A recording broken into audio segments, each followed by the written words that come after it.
शैतान को इतिहास के 11वीं सदी का ऐसा नाम जिसको सुनकर राजाओं की नींद उड़ जाती थी, महमूद गजनवी। गजनी की गलियों में पला एक बच्चा जो जवानी में तलवार से फैसले करने लगा। सन 1001 ईस्वी हिंदुस्तान की जमीन पर पहली टक्कर हुई। राजा जयपाल की हार और एक साम्राज्य की रीढ़ टूट गई।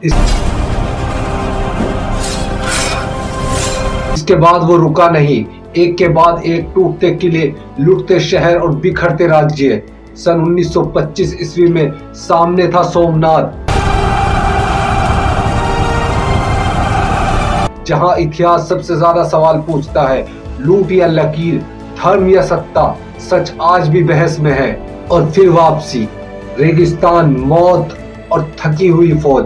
सन 1030 ईस्वी, गजनी का किला, सामने पड़ा खजाना और बिस्तर पर पड़ा एक सुल्तान जिसने दुनिया को हराया, पर वो भी मौत से हार गया। ये कहानी है ताकत की जंग और उसके अंजाम की। चलिए शुरू करते हैं।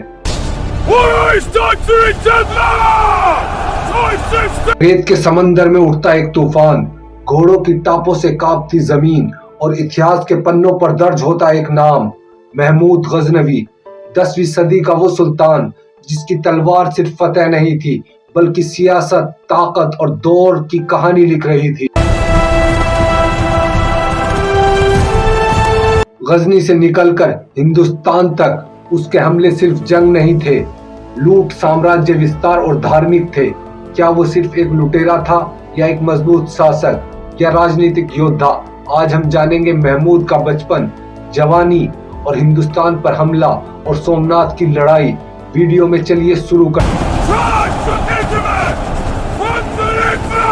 927 ईस्वी, अफगानिस्तान की पहाड़ियों में बसा एक छोटा सा शहर गजनी। यही जन्म हुआ एक बच्चे का जिसको बाद में इतिहास में महमूद गजनवी के नाम से जाना गया। महमूद गजनी के शासक सुबुक्तगीन का बेटा था और सुबुक्तगीन एक गुलाम सिपाही से उठकर अपनी मेहनत बहादुरी से गजनी का सुल्तान बना। Rise, faithful servant, lead with courage.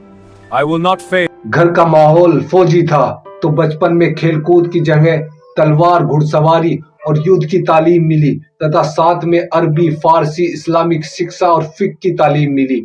यही वजह थी जिसने महमूद को भविष्य का सबसे चर्चित सुल्तान बना दिया। जवानी की दहलीज पर कदम रखते ही महमूद राजकुमार नहीं, जंगी योद्धा बन चुका था। पिता सुबुक्तगीन के साथ महमूद ने जवानी में युद्धों में हिस्सा लेना शुरू कर दिया और जान चुका था कि लड़ाई सिर्फ तलवार से नहीं जीती जाती, दिमाग और रणनीति से जीती जाती है। खुरासान से हिंदू कुश तक महमूद ने विरोधियों को कुचला और पिता का भरोसा जीता। लेकिन जवानी सिर्फ बहादुरी की नहीं, बल्कि इम्तिहान की भी उम्र होती है। 997 ईस्वी को सुबुक्तगीन की मृत्यु हो गई और महमूद को अपने भाई से जंग कर सत्ता हासिल करनी पड़ी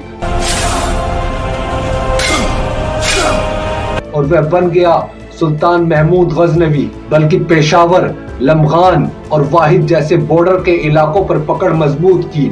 1001 ईस्वी में महमूद की फौज हिंदुस्तान की जमीन में दाखिल हुई और सामना हुआ हिंदुशाही शासक राजा जयपाल से।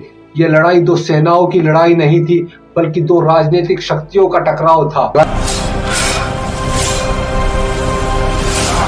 राजा जयपाल को हराने के बाद 1008 ईस्वी में अनंगपाल को हराया।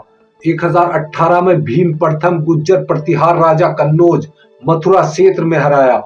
1019 से 1022 ईस्वी में चंदेल शासक विद्याधर और इसी तरह अपने आखिरी पड़ाव सोमनाथ की तरफ बढ़ा। सन 1025 ईस्वी को महमूद पहुंचा गुजरात के समुद्री तट प्रभास पाटन और यही था हिंदुस्तान का सबसे चर्चित मंदिर सोमनाथ। सोमनाथ सिर्फ मंदिर स्थल नहीं था, बल्कि उस दौर की आर्थिक शक्ति, प्रतिष्ठा और सांस्कृतिक पहचान थी। सुल्तान महमूद गजनवी लंबा और कठिन रास्ता तय करके गुजरात पहुंचा। उस वक्त गुजरात के शासक थे सोलंकी राजवंश के राजा भीमदेव प्रथम, और राजा भीमदेव प्रथम सीधी टक्कर लेने की स्थिति में नहीं थे। उनको पीछे हटना पड़ा और सोमनाथ की रक्षा के लिए राजा भीमदेव नहीं, बल्कि मंदिर के पुजारी और स्थानीय सैनिक और श्रद्धालु लड़े। जो कि ट्रेंड सेना के सामने टिक नहीं सके और हार गए और महमूद की सेना सोमनाथ परिसर में दाखिल हो गई। इतिहासकारों के अनुसार मंदिर से सोना चांदी लूटा गया और मंदिर की मूर्ति को तोड़ दिया गया। यहीं से एक और कहानी शुरू होती है और इतिहासकार बताते हैं कि उस वक्त की किताबों में सोमनाथ नहीं बल्कि मनात के तोड़ने का जिक्र मिलता है और मनात वही मूर्ति थी जो काबा के फतेह होने पर वहां से चोरी हो गई थी। महमूद वास्तव में वही मूर्ति तोड़ने हिंदुस्तान आया था और कुछ इतिहासकार मानते हैं सोमनाथ असल में मनात का मंदिर था और महमूद उसी को तोड़ने हिंदुस्तान आया था। इसके बाद महमूद वापस गजनी चला गया और साथ में अपार धन लेकर गया और वहां उसकी मृत्यु हो गई। आज भी गजनी में महमूद की कब्र मौजूद है।